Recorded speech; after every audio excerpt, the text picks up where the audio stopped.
Pada kesempatan kali ini, saya akan membawa ceramah tentang kehidupan setelah kematian. Dalam agama Buddha sendiri mempercayai adanya 31 alam kehidupan di dunia ini. Di alam mana kita terlahir kembali itu tergantung dengan karma yang kita perbuat di kehidupan sekarang atau di kehidupan sebelumnya. Hari ini, saya akan menjelaskan sedikit tentang 31 alam kehidupan setelah kematian. 31 alam kehidupan ini terbagi menjadi 3 kelompok. Yang pertama ada kama bumi, dan yang kedua ada rupa bumi, dan yang ketiga ada arupa bumi. Kama bumi adalah alam kehidupan yang dimana makhluk-makhluknya masih diliputi nafsu indera. Kelompok alam ini terdiri dari 4 alam menderita dan 7 alam menyenangkan. 4 alam mengerikan yang pertama itu ada apaya bumi atau 4 alam mengerikan. Makhluk yang mendiami alam ini itu tidak ada kesempatan untuk berbuat kebajikan. Terus yang kedua ada nikaya bumi atau yang saat kita kenal itu alam neraka. Alam neraka itu makhluk yang mendiaminya tidak ada kesempatan untuk berbuat kebajikan dan kehidupannya sangat menyedihkan. Terus yang ketiga ada alam tiracana bumi atau alam binatang. Makhluk yang terlahir di alam ini itu karena terpengaruh oleh besarnya kekuatan karma buruk di masa lampaunya. Selanjutnya yang keempat itu alam peta bumi atau alam setan. Makhluk yang mendiami alam ini itu sangat jauh dari kebahagiaan dan kesenangan. Terus yang terakhir ada alam asura kaya bumi atau alam raksasa.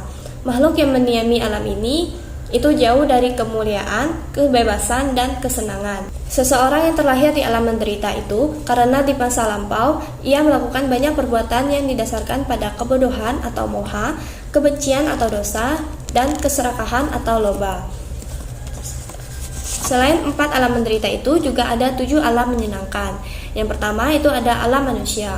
Alam manusia ini sendiri terbagi menjadi 4 macam. Yang pertama ada manusia yang lahir dari gelap menuju gelap. Artinya manusia itu terlahir di keluarga yang kurang mampu, memiliki cacat fisik atau cacat mental, sulit menemukan makanan dan minuman, tetapi dia terlibat dalam perilaku yang tidak baik, baik melalui pikiran, ucapan maupun perbuatan. Manusia yang seperti ini itu akan terlahir di alam yang menyedihkan.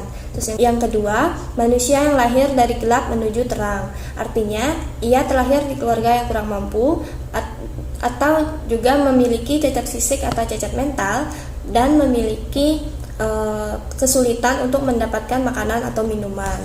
Tetapi ia terlibat dalam perilaku yang baik, baik melalui pikiran, ucapan maupun perbuatan. Manusia yang seperti ini itu akan terlahir di alam surgawi. Selanjutnya yang ketiga ada manusia yang lahir dari terang menuju gelap. Artinya ia terlahir di keluarga yang kaya raya, berparas elok, tetap mudah mendapatkan makanan atau minuman, tetapi dia terlibat dalam perilaku yang tidak baik, baik melalui pikiran, ucapan maupun perbuatan. Manusia yang seperti ini itu akan terlahir di alam yang menderita. Terus yang terakhir itu adalah manusia yang lahir dari terang menuju terang. Artinya, ia terlahir di keluarga yang kaya raya, berparas elok, tidak memiliki cacat fisik, dan mudah mendapatkan makanan atau minuman.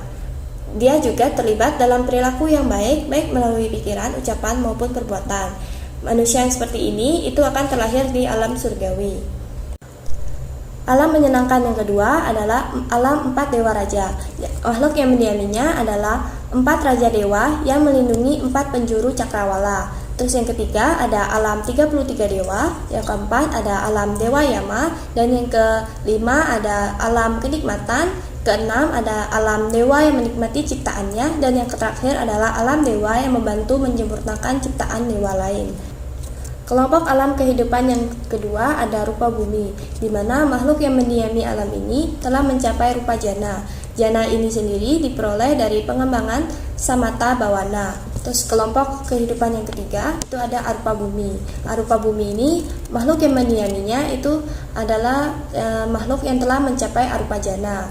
Makhluk yang mendiami arupa jana tidak memiliki jasmani karena jasmaninya itu sangat halus sehingga tidak nampak. Selanjutnya saya akan menjelaskan penyebab mengapa setiap manusia itu bisa terlahir dengan berbagai kondisi. Kondisi manusia yang pertama ada manusia yang berumur pendek. Manusia yang berumur pendek ini disebabkan karena masa lalunya sering membunuh makhluk hidup, suka berkelahi dan tidak berbelas kasihan kepada makhluk hidup. Terus yang kedua ada manusia yang sakit-sakitan. Itu karena masa lampaunya sering melukai, menyiksa dan menyakiti makhluk hidup. Terus yang ketiga ada manusia yang berpenampilan buruk. Itu karena masa lalunya itu sering mudah marah, tersinggung, bersikap bermusuhan dan kebencian. Terus yang keempat, manusia yang tidak berpengaruh. Ini karena masa lampaunya itu bersikap iri hati, membenci, menggerutu karena perolehan, pujian, dan penghormatan orang lain. Selanjutnya, manusia yang miskin. Itu disebabkan karena masa lampaunya itu dia itu adalah yang manusia yang kikir, tidak berdana makanan, minuman, atau obat-obatan kepada samana. Selanjutnya, kelahiran manusia di kalangan rendah. Itu karena masa lampaunya bersikap keras kepala dan sombong dan tidak menghormati kepada orang yang pantas dihormati.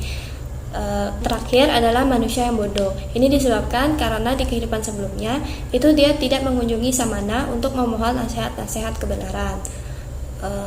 Selain kondisi-kondisi yang tidak baik, kondisi-kondisi yang baiknya itu seperti manusia yang berumur panjang, manusia yang sehat jasmani dan batin, manusia yang berpenampilan cantik dan tampan, manusia yang mempunyai pengaruh, manusia yang kaya, kelahiran manusia yang di kalangan atas, atau manusia yang bijaksana. Itu adalah kebalikan dari masing-masing kondisi yang buruk yang tadi saya jelaskan.